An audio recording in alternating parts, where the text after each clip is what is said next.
Matthieu, chapitre 17.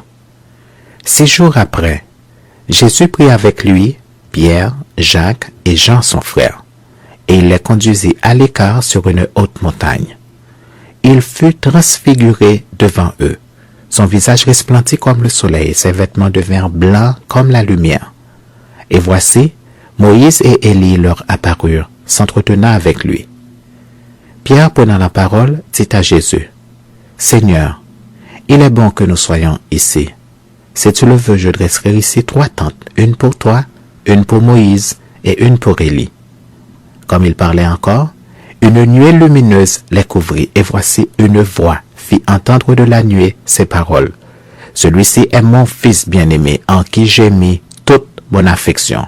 Écoutez-le. » Lorsqu'ils entendirent cette voix, les disciples tombèrent sur leurs faces et furent saisis d'une grande frayeur. Mais Jésus, s'approchant, les toucha et dit, « Levez-vous, n'ayez pas peur. » Ils levèrent les yeux et ne virent que Jésus seul.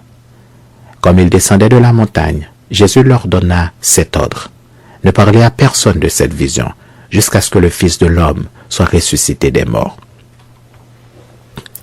Les disciples lui firent cette question. « Pourquoi donc les scribes disent-ils qu'Élie doit venir premièrement? » Il répondit, « Il est vrai qu'Élie doit venir et rétablir toutes choses. Mais je vous dis qu'Élie est déjà venu, qu'ils ne l'ont pas reconnu, et qu'ils l'ont traité comme ils ont voulu. De même, le Fils de l'homme souffrira de leur part. » Les disciples comprirent alors qu'il leur parlait de Jean-Baptiste. Lorsqu'ils furent arrivés près de la foule, un homme vint se jeter à genoux devant Jésus et dit, « Seigneur, aie pitié de mon fils qui est lunatique et qui souffre cruellement. Il tombe souvent dans le feu et souvent dans l'eau. Je l'ai amené à tes disciples, et ils n'ont pas pu le guérir. » « Race incrédule et perverse, répondit Jésus. « Jusqu'à quand serai-je avec vous? Jusqu'à quand vous supporterai-je? Amenez-les-moi ici. » Jésus parla sévèrement au démon qui sortit de lui, et l'enfant fut guéri à l'heure même.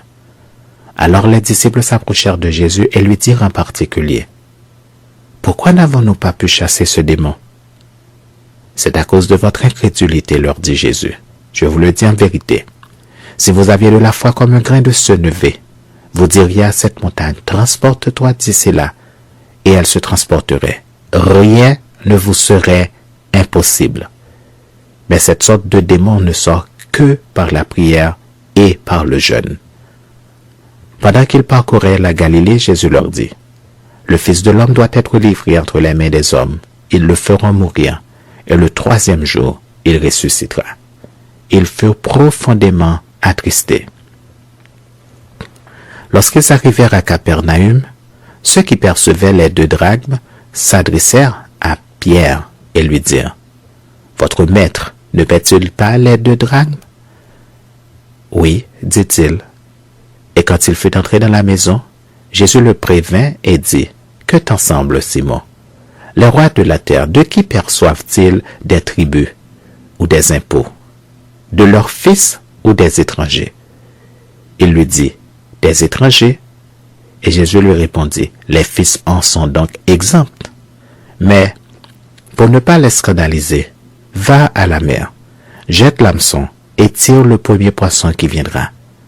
Ouvre-lui la bouche et tu trouveras un statère. Prends-le et donne-le leur pour moi et pour toi. »